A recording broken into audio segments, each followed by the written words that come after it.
I have a confession to make. I have never learned how to ride a bike. It is a long story, which I will not share now. But that means that anytime someone says, don't worry, it's just like riding a bike, referring to our capacity to relearn something we used to know or do something we haven't done in a while, I cannot relate. I don't feel much better. For many of us, this past year has been a year of slowly re-entering back to life as it was before the pandemic started. Some of us went back to work or school in person. Some of us are still staying mostly home. And most of us have been navigating a combination of those. We're desperately trying to find balance. We're trying to glide through the world with ease.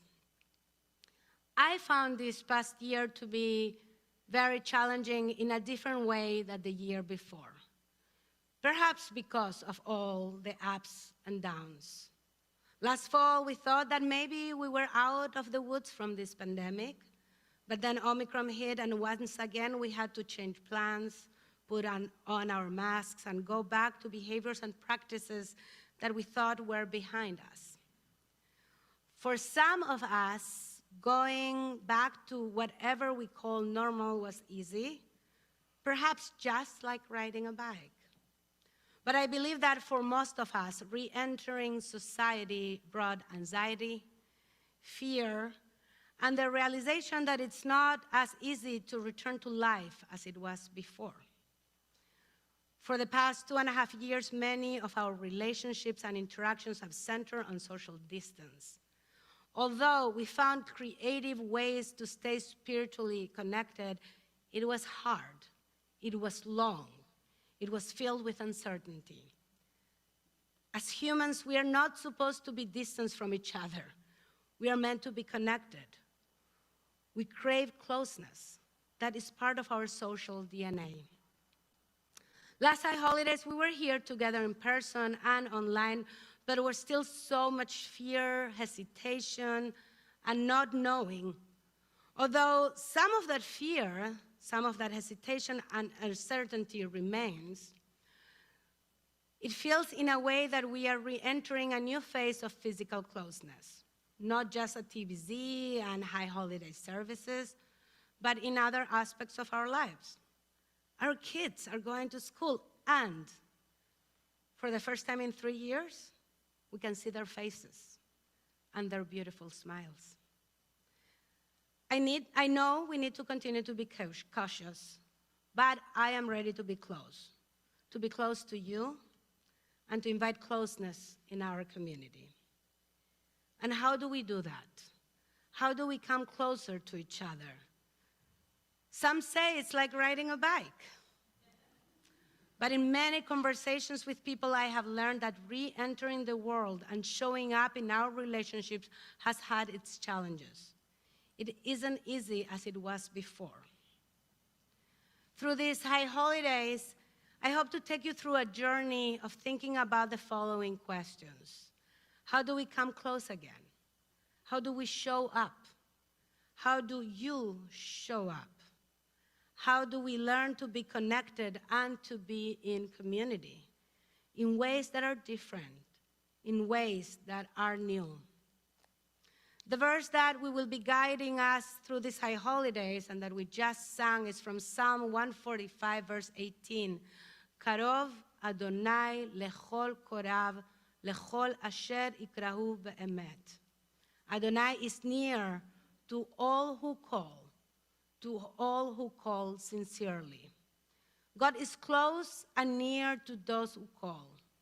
The word karov, which means near or close, is from the same root as the word korban, which means sacrifice or offering.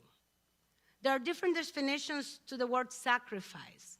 A sacrifice is an act of slaughtering an animal or person or surrendering a possession as an offering to God or to a divine or supernatural figure. A sacrifice is also defined as an act of giving up something valued for the sake of something else regarded as more important or worthy. The origin of the word is from Latin sacrificium, related to the sacrificial from sacer, holy. We can understand this to mean that an act of giving up, an act of offering, are both holy acts. Sacrifices then were an act of giving something valued, usually an animal. And as the world of korban and karov are related, we can say that to make a sacrifice is to become closer, and to become closer is an act of holiness. In the book of Leviticus, we read, "Vayomer Moshe el Aaron, krav el hamizbeach, ve'aseh et chatatcha ve'et olatcha." Moshe said to Aaron, "Come forward to the altar and sacrifice your sin offerings and your burnt offerings." Aaron is called to approach the altar. The word for approach is krav. Aaron is about to offer a sacrifice, so he's clearly approaching the altar. So why does Moshe remind him to approach, to get close? Why does he need a reminder? Rashi, the medieval commentator, explains, "She'aya Haaron bosh ve'yareh lageshet," that Aaron was hesitant, unsure, even embarrassed to come forward and present the offering. In Rashi's imagination of the sin, Moshe then asked, "Amar lo Moshe, lama tavosh?" Why are you embarrassed about? Which Moshe answers, "For this you have been chosen. Lechach nivcharta." This is your purpose. The 13th century Spanish mystic Rabbi Ben Asher imagines Aaron seeing the altar in the shape of an ox, which reminds him of the sin he committed by helping the people of Israel to make the golden calf. As Aaron is about to get closer to the divine and bring his offering, he is reminded of his own sin, his own weakness. He's suddenly faced with his vulnerabilities, so he holds back. A more modern image familiar to Harry Potter lovers, my daughter up there, is a boggart. A boggart is an immortal shape-shifting non-being. I'll say it again. A boggart is an immortal shape-shifting non-being that takes on the form of its observer's worst fear. We learn about the boggart in Harry Potter book 3 from a character named Professor Lupin. And yes, Alma helped me find the quote. To get rid of the boggart, Professor Lupin teaches his students the spell, ridiculous. A spell that combines our deepest fears with a funny or ridiculous characteristics. The character Neville, for example, imagined his greater fear, Professor Snape, dressed up with his grandmother's clothes, which makes the spell work and causes the boggart to disappear. Both the biblical Aaron and the imaginary students of Hogwarts need to face their worst fears and confront what is that holds them back. Only then can they truly be transformed. Only then can they truly show up for themselves and for others. At this moment, many of us might be feeling hesitant and afraid and vulnerable to bring ourselves back into the world. And I don't mean just physically, but spiritually too. For many of us, getting back onto the bike feels overwhelming.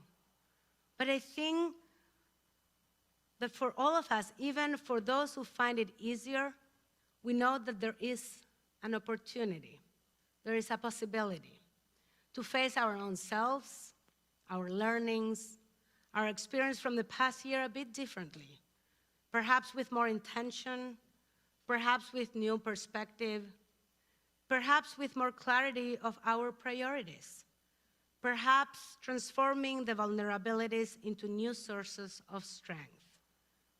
Karov Adonai lechol korav lechol asher ikra'u ve'emet. Adonai is near to all who call, to all who call sincerely. In our relationship to God, we offer part of ourselves to be in a relationship of intimacy. It is very similar to how we relate to other human beings, with our loved ones, and with the world in general. To be close, to be connected, is to offer others something and to receive their offerings in return. As we strive to be close to one another this season, may we also learn how to bring offerings to our community, not only when it feels easy, but especially when it feels hard. We may not always be gliding peacefully on our bikes this year. That would be too easy. But I hope that when our wheels are wobbling, when the road feels bumpy and long, we can trust that someone will offer us their hand or their heart to keep us balanced and help us to feel whole. May it be a sweet and healthy new year, a year when each and every one of us can show up in the best way possible, with love, with generosity, and with tenderness, as we strive to make this world a better place. Shana Tova. Let's sing Karov one more time.